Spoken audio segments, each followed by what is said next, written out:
Hello दोस्तों, आप सभी का स्वागत है मेरे यूट्यूब चैनल सक्सेस गुरुकुल में। मैंने एसएससी एमटीएस एग्ज़ाम के लिए मैथ का प्रैक्टिस सेशन स्टार्ट करा था। का ये प्रैक्टिस सेशन 2 है। ये practice session SSC MTS exam के लिए या एसएससी के आगे अपकमिंग जो भी एग्ज़ाम है उसके लिए बहुत ज़्यादा इम्पोर्टेंट है। इसमें जितने भी क्वेश्चन कराए जा रहे हैं वो सभी एग्ज़ाम पॉइंट व्यू से बहुत ज़्यादा इम्पोर्टेंट है। ये प्रैक्टिस सेशन करने के बाद जब आप एग्ज़ाम देने जाओगे तो आपको एग्ज़ाम में खुद पता चलेगा कि आपने क्या प्रैक्टिस करके गया है। ठीक है, इसीलिए इस वीडियो को ज़्यादा से ज़्यादा शेयर करें, अधिक से अधिक बच्चों पर के पास ये वीडियो को पहुँचाएं ताकि इस वीडियो का उनको फ़ायदा हो सके। ठीक है, और वीडियो अगर आपको पसंद आए तो आप वीडियो को लाइक ज़रूर करें और चैनल अगर नए हैं तो इस चैनल को सब्सक्राइब ज़रूर करें। ठीक है, चलते हैं आज के पहले क्वेश्चन की। कह रहा है 40 सेंटीमीटर व्यास वाले एक गोले को 0.5 सेंटीमीटर वाले एक छोटे गोले के रूप में पिघलाया जाता है। ऐसी कितनी छोटी गेंदें बनाई जा सकती है?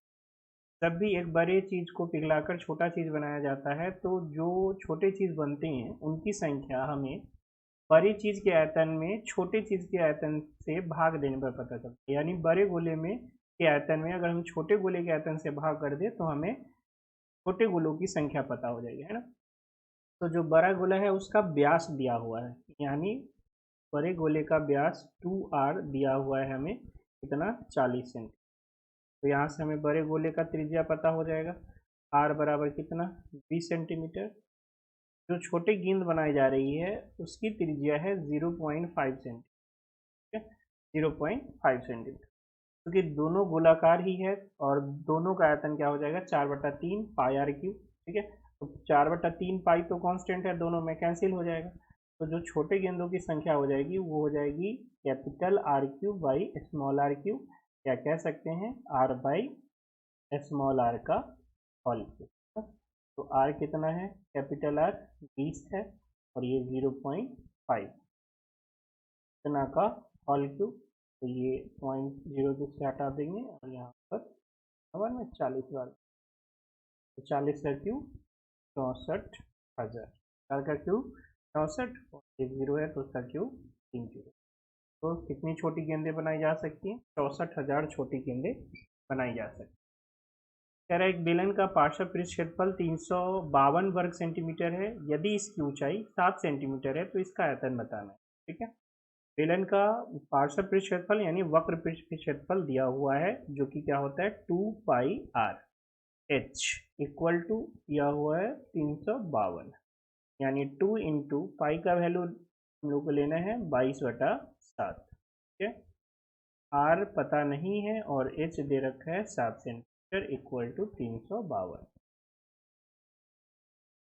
तो 7 से 7 कैंसिल हो गया और यहाँ से 2 से कट जाएगा ये 11 बार में, और 11 तेईस 33, 11 दूना 22, 2 दूना 4 से कट जाएगा ये कितना बार में 8 बार में। तो यहाँ से आर का वैल्यू पता हो गया कितना 8 सेंटीमीटर। तो हमसे पूछा है गोले का आयतन, आयतन बता देंगे। आयतन होता है गोले नहीं, बेलन का आयतन पाई आर स्क्वायर एच, यानी 22/7 इंटू 8 का स्क्वायर और इंटू में 7।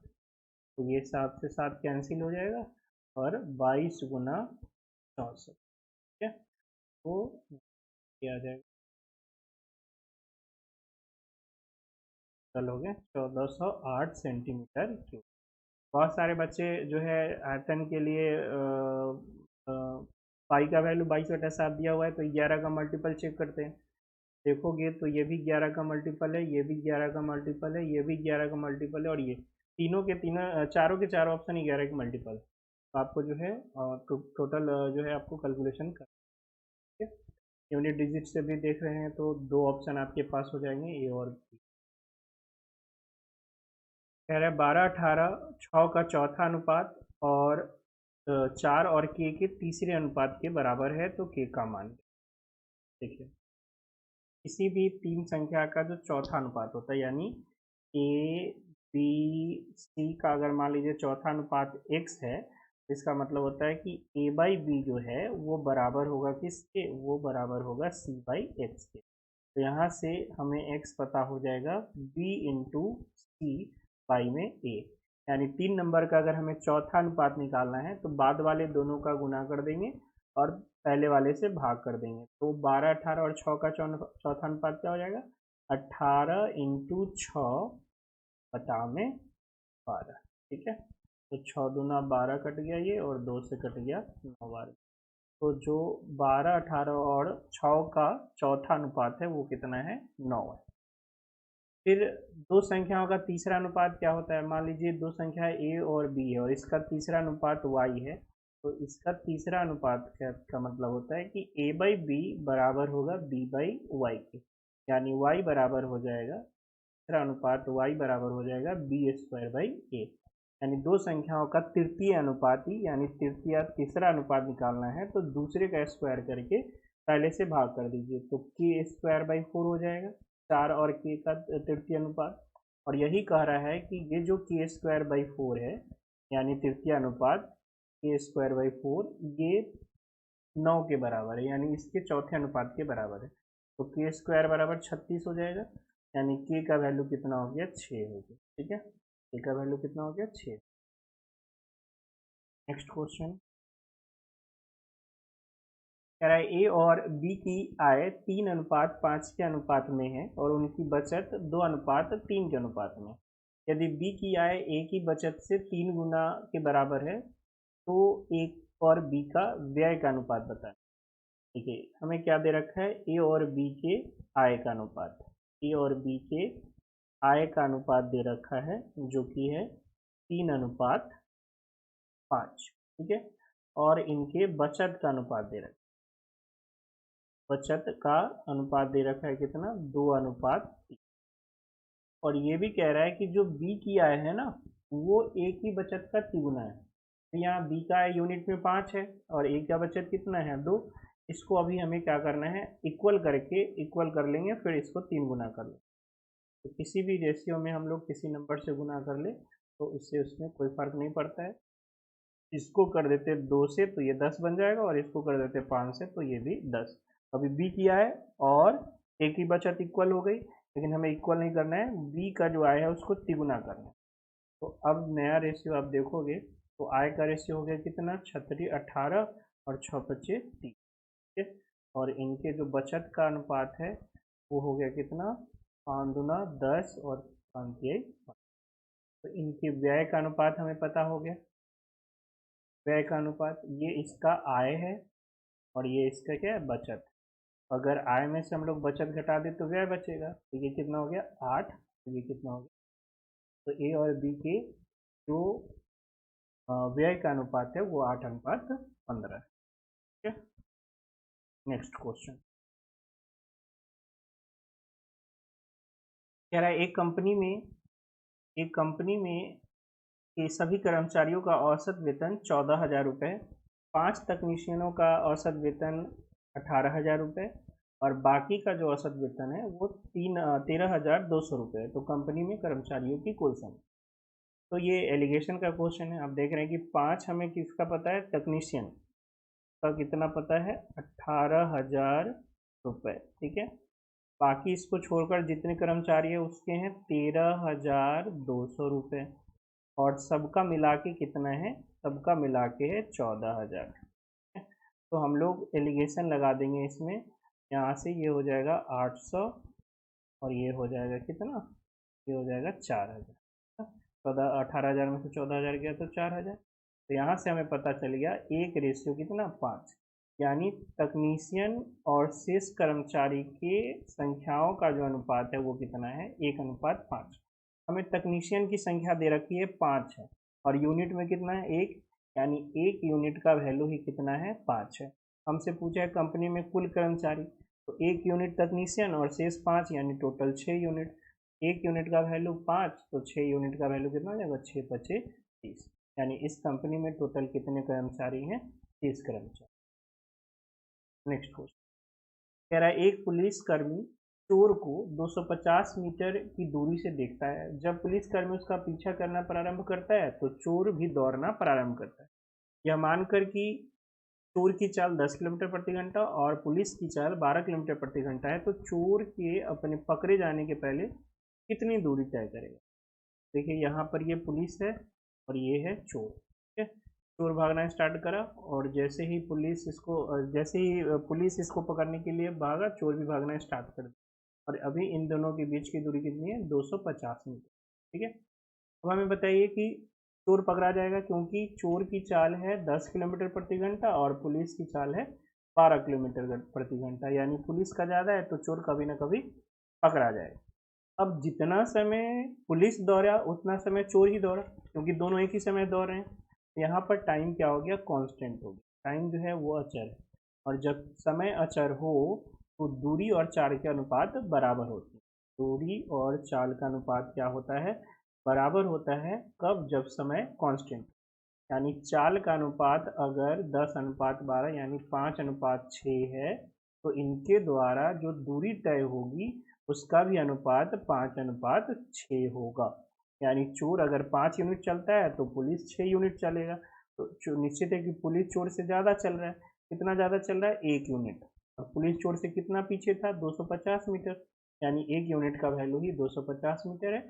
आपसे पूछ रहा है चोर कितना चला, तो चोर 5 यूनिट चला, तो 5 यूनिट का वैल्यू कितना हो जाएगा, 1250, यानी 1.25 किलो। ये हो गया चोर द्वारा चली गई दूरी।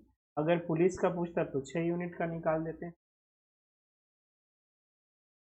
कह रहा है एक बस 1/2 घंटे के लिए 100 किलोमीटर प्रति घंटा की चाल से चलती है। बाद में यह 80 किलोमीटर प्रति घंटा की चाल से चलती है। 290 किलोमीटर की दूरी तय करने के लिए बस द्वारा लिया गया समय ज्ञात।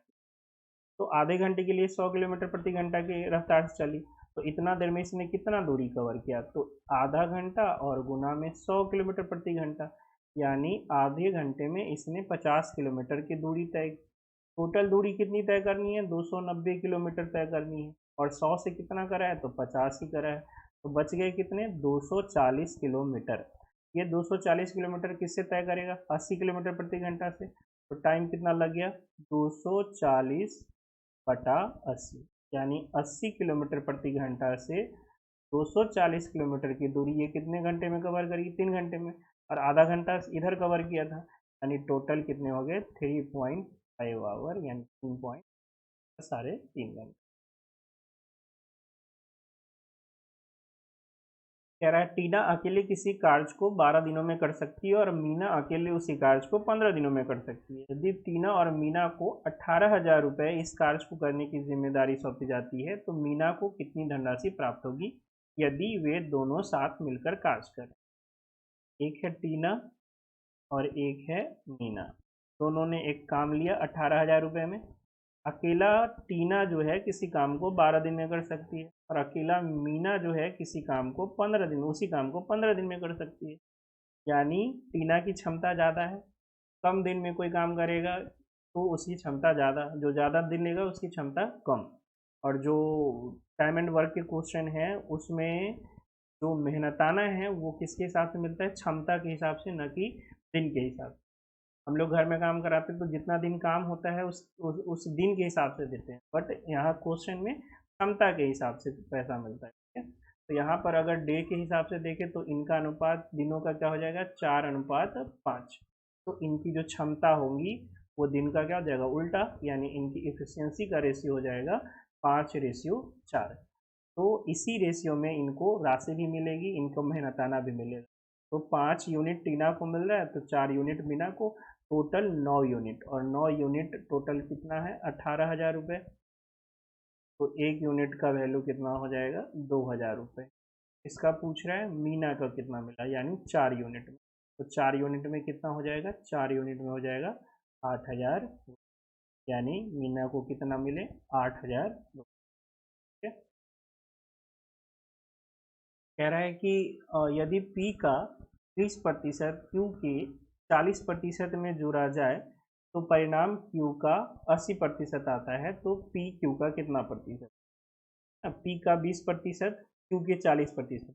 P का 20% हम लोग जोड़ दें किसमें, Q के 40% में, Q का 40% में तो हमें क्या मिल जाएगा, Q का 80%, Q का 80%।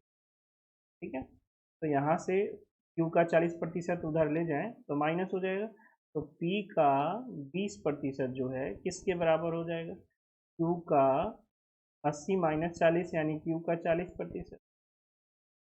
ठीक है, तो यहाँ से हमें P बराबर मिल जाएगा, P बटा Q मिल जाएगा कितना, 40/20 यानी 2/1। मतलब P अगर 2 है तो Q कितना है, 1 है। कह रहा है पी क्यू का कितना प्रतिशत, यानी 2 1 का कितना प्रतिशत है, तो 2/1 और परसेंटेज में बदलने के लिए गुना 100%, यानी कितना हो जाएगा 200%। तो पी क्यू का कितना परसेंट है, पी क्यू का 200%।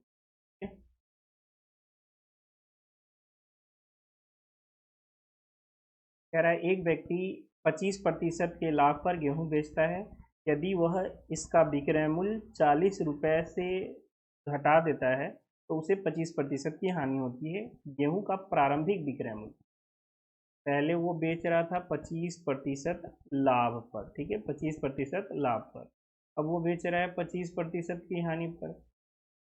40 रुपये जैसे ही कम किया उसे 25% की हानि हो गई, तो इन दोनों के बीच कितना का गैप हो गया, इन दोनों के बीच गैप हो गया कितना का, 50%। 25% का लाभ माइनस और 25% की हानि, तो 50% का गैप हो गया। और ये 50% का गैप कब आया, जब उसने विक्रय मूल्य को 40 रुपये कम कर दिया है ना, यानी 50% ही कितना के बराबर है, 40 रुपये के बराबर है। तो यहाँ से हमसे जो है 5% का वैल्यू निकाल सकते हैं, कितना, 4 रुपये। आपसे पूछा है प्रारंभ में विक्रय मूल्य कितना था, प्रारंभ में वो 25% के लाभ पर बेच रहा था, तो विक्रय मूल्य 125% होगा, यानी हमें 125% का वैल्यू चाहिए। तो 5% का 4 है, 125, तो 25 से गुना कर देते हैं, तो 25 चौका 100, यानी शुरुआत में जो वस्तु का विक्रय मूल्य था वो कितना था, 100 रुपये। यही क्रय मूल्य पूछता कि वस्तु का क्रय मूल्य कितना था, तो 100% का वैल्यू बताते हैं, क्योंकि क्रय मूल्य मतलब 100%।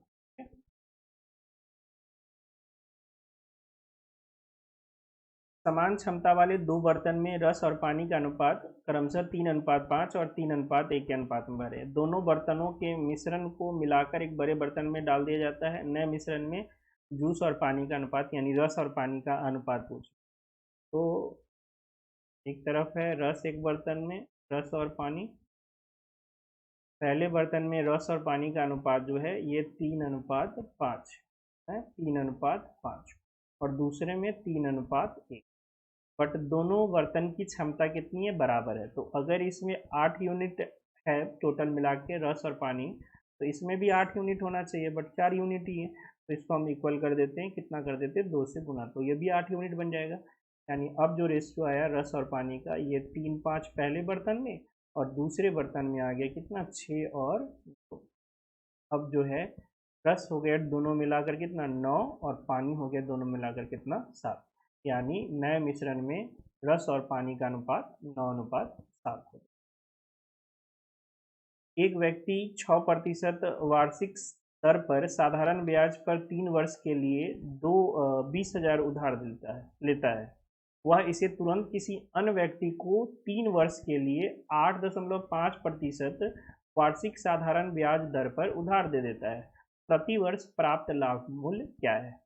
देखिए, एक व्यक्ति था, उसने 6% की दर पर 3 साल के लिए ब्याज ले लिया, ठीक है, तो उसको ब्याज टोटल 3 साल में कितना देना पड़ेगा, 18%। और उसने जस्ट उसी समय उस पैसे को किसी और को दे दिया 8.5% के हिसाब से 3 साल के लिए, है ना, तो इसको कितना ब्याज मिला, तो 25.5%। दिया 18%, 18% दिया और लिया कितना, 25.5%, तो उसको फायदा हो गया, को मिला 25.5%, और जिससे ये लिया था उसको दिया ये 18%, तो फायदा कितना होगा, हो गया 7.5% का। लेकिन ये 7.5% का फायदा जो है 3 साल का है, तो 1 साल का कितना हो जाएगा, 2.5%। ठीक है, 1 साल का फायदा क्या हो जाएगा, 2.5%, यानी 20,000 का 2.5%, 2.5%। ठीक है, 2 जीरो से 2 जीरो कैंसिल, 1 जीरो से 25 गुना 50, 500 रुपये। ठीक है, तो ये डिटेल समझाएं, क्योंकि अलग अलग साल रहेगा तो ये डिटेल जानना जरूरी है। बट आप इसको बहुत ही आसान तरीके से और समझ सकते हो। 1 सेकंड में इसका, 1 सेकंड तो नहीं, 5 सेकंड में इसका आंसर बता सकते हो। कैसे? कि दोनों जगह 3-3 वर्ष ही है, यहाँ भी 3 वर्ष है, यहाँ भी 3 वर्ष ही है, दोनों समय इक्वल है। तो आप डायरेक्ट ये 8.5% 1 साल का और 6% 1 साल का, तो 1 साल का ब्याज का अंतर कितना हो जाएगा? 2.5%। और यही 2.5% उसको क्या होगा? लाभ मिलेगा। तो डायरेक्ट आप 20,000 का क्या करते? 2.5% निकाल देते, तो आपका आंसर आ जाता 500 रुपये। ठीक है। बट इसी में अगर हम यहाँ 3 साल और इसको 4 साल के लिए दे देते तो यहाँ पर आपको पूरा डिटेल कैलकुलेट करना पड़ता। ठीक है। 44 वस्तुओं का क्रय मूल्य x वस्तुओं के विक्रय मूल्य के समान है। यदि लाभ 10% है तो x का वैल्यू ज्ञात। देखिए, लाभ है कितना? 10%। 10% का मतलब होता है 1/10, यानी 10 का वस्तु कितना में गया? 11 में गया। यानी विक्रय मूल्य अगर 11 है तो क्रय मूल्य क्या है? क्रय मूल्य आपका 10 है। आपको पता होगा कि अगर x वस्तु का CP जो है वो y वस्तु के SP के बराबर है, तो SP और CP का रेशियो हो जाता है y/x। y/x, यानी जो SP वाला वस्तु था वो CP बन जाता है, और जो CP वाला वस्तु था वो SP बन जाता है। यहाँ 44 वस्तुओं का क्रय मूल्य, तो ये 44 क्या बन जाएगा? विक्रय मूल्य बन जाएगा। ठीक है। और हमारे पास यूनिट के हिसाब से विक्रय मूल्य क्या है? 11, यानी 11 यूनिट का वैल्यू 44 है, तो 1 यूनिट का वैल्यू 4, तो 10 यूनिट का वैल्यू क्या हो जाएगा? 10 यूनिट का वैल्यू हो जाएगा 40। यानी जो x वस्तु का विक्रय मूल्य था वो कितनी वस्तु तक का था? 40 वस्तु का था। ठीक है। कह रहा है एक निश्चित दूरी को तय करने हेतु 20% समय कम करने के लिए धावक को कितने प्रतिशत चाल बढ़ानी पड़ेगी? यानी एक धावक चाहता है कि वह अपना टाइम 20% कम करे, है ना। 20% मतलब होता है 1/5। यानी धावक चाहता है कि टाइम जो है वो अपना 5 से कितना कर ले? 4 कर ले। और चूंकि दूरी कांस्टेंट है, तो अगर समय कमाना चाहता है तो उसको अपना चाल बढ़ाना पड़ेगा। तो जिस रेशियो में समय घटा है उसके उल्टे रेशियो में चाल क्या होगा? बढ़ेगा। यानी टाइम अगर 5 से 4 हुआ है तो इसको अपना स्पीड 4 से 5 करना पड़ेगा। ठीक है। तो यहाँ से चाल कितना बढ़ाना होगा? चाल 1 बढ़ाना पड़ेगा, कितना में? 4 यूनिट में। और परसेंटेज बदलने के लिए 100%। ठीक है। तो इसको अपना चाल जो है कितना परसेंट बढ़ाना पड़ेगा? 25% इसको अपना चाल बढ़ाना। चलिए, आज का आखिरी प्रश्न क्या है? एक बेईमान कपड़ा व्यापारी कपड़ा मापने के लिए ऐसे पैमाने का उपयोग करता है जो कपड़ों को इसके अंकित मान से 16.2/3% कम मापता है। साथ ही वह कपड़े को क्रय मूल्य से 10% अधिक मूल्य पर भी बेचता है। तो उसके द्वारा अर्जित जो है कुल लाभ बताइए। अर्जित यहाँ पर कुल लाभ होगा। अर्जित कुल लाभ बताइए। तो एक दुकानदार है, एक तो वो कपड़ा मापते समय बेईमानी करता है और साथ ही साथ वो क्रय मूल्य से 10% अधिक पर बेचता है। देखिए, ये हो गया दुकानदार का क्रय मूल्य, दुकानदार का क्रय मूल्य। ये हो गया ग्राहक के लिए विक्रय मूल्य, ग्राहक के लिए विक्रय मूल्य। ठीक है। तो दुकानदार जो है 16.2/3% कम मापता है, इसका मतलब हो गया 1/6। यानी दुकानदार के लिए कपड़ा अगर 5 मीटर है तो ग्राहक को वो कपड़ा कितना मिल रहा है? 6 मीटर मिल रहा है। 6 में 1 की बेईमानी कर रही है, 6 मीटर में 1 मीटर की बेईमानी कर रहा है। यानी ग्राहक को दे रहा है 6 मीटर कह के, लेकिन एक्चुअल में वो कितना है? 5 मीटर। दुकानदार को तो 5 मीटर का ही क्रय मूल्य पड़ा, लेकिन ग्राहक वो कितना का ले रहा है? 6 मीटर का ले रहा है। उसके बाद 10% ज़्यादा भी ले रहा है क्रय मूल्य से। यानी 10% का मतलब हुआ 1/10। यानी दुकानदार अगर 10 में खरीद के ले रहा है तो ग्राहक को वो कितना में बेच रहा है? 11 में बेच। यानी टोटल दुकानदार को 50 रुपये का सामान पड़ता है तो ग्राहक को 66 रुपये में मिलता है। तो 50 रुपये का सामान 66 में जा रहा है, यानी 16 रुपये का फायदा है। कितना पर? 50 पर। और इसको परसेंटेज बदलने के लिए 100 पर। यहाँ से 50×100 यानी 32%। कहने का मतलब दुकानदार को कितना का फायदा होगा? 32। है।